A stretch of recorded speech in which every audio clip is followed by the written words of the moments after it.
నమస్తే.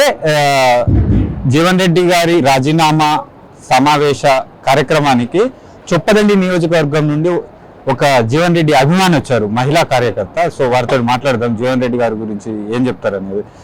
అక్క నమస్తే, చెప్పండి, మీకు తెలిసిన జీవన్ రెడ్డి గురించి చెప్పండి. నా పేరు మమత.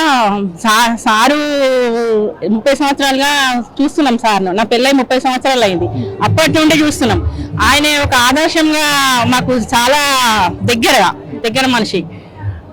ఆయన నీతి నిజాయితీలకు మారిపోయారంటేనే జీవన్ రెడ్డి.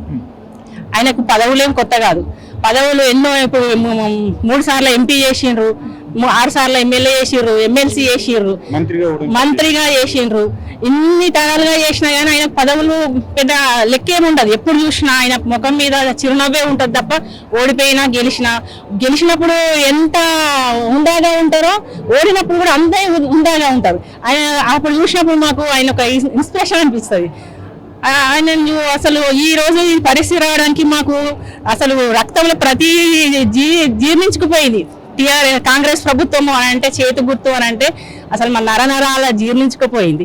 అట్లాంటిది ఈ రోజు మొన్న ఎలక్షన్స్ అప్పుడు కూడా మా గ్రామాలలోకి వచ్చి, అమ్మ మనం నాదే కాదు, నియోజకవర్గం కాదు, అన్నీ మనం కాంగ్రెస్ పార్టీని గెలిపించుకోవాలి, మనం కాంగ్రెస్ పార్టీ నిలబెట్టుకోవాలి, ఈరోజు అది రావాలి, రైతులకు అన్యాయం జరుగుతుంది అని మాకు చెప్పడము, మేమందరం ఊరూరు తిరిగి చేయడము, చాలా కష్టపడ్డాం.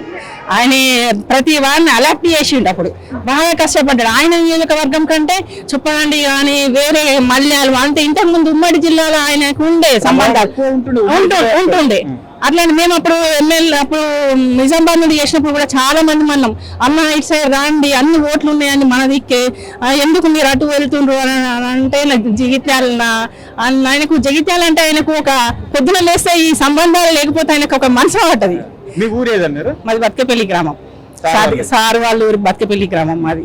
ఒకటి చెప్పండి, రాజకీయ నాయకులు ఈ 30-40 సంవత్సరాలు అంటే ఒక 5 ఏళ్ళు 10 సంవత్సరాలు పరిపాలిస్తేనే అవినీతి ఆరోపణలు అయితే మిగతా పార్టీల వాళ్ళు ప్రధానంగా చేస్తుంటారు. తన ఈ 43 సంవత్సరాల రాజకీయ క్షేత్రంలో, రాజకీయ ఈ జీవితంలో ఒక్క అవినీతి ఆరోపణ కూడా లేదు. ఇంకోటి చెప్తాను, అవినీతి ఆరోపణ అంటే ఆయన ఆవగించేంత కూడా అన్యాయం జరుగుతా చూడలేడు, ఆవగించేంత కూడా అవినీతి జరుగుతా చూడలేడు, ఓడ్చుకోలేడు ఆయన. ఎందుకంటే ఆయన ఇంట్లో నుండి కూడా రాజరిక ప్రభుత్వం అంటే ఇష్టం ఉండదు ఆయనకు. ఎందుకంటే పాలన ఇంట్లో నుండి చేయొద్దు అనే ఉద్దేశం కొద్దీ ఆయన పిల్లల్ని కూడా దించడం జరగలేదు. ఎందుకంటే ఆయన పుట్టేటప్పటికే ఆయన నాయకుడు, మంత్రి హోదాలు ఉన్నారు. ఆయన వాళ్ళు పుట్టుడు కూడా రాజకీయం చూసుకుంటూనే పుట్టిండ్రు.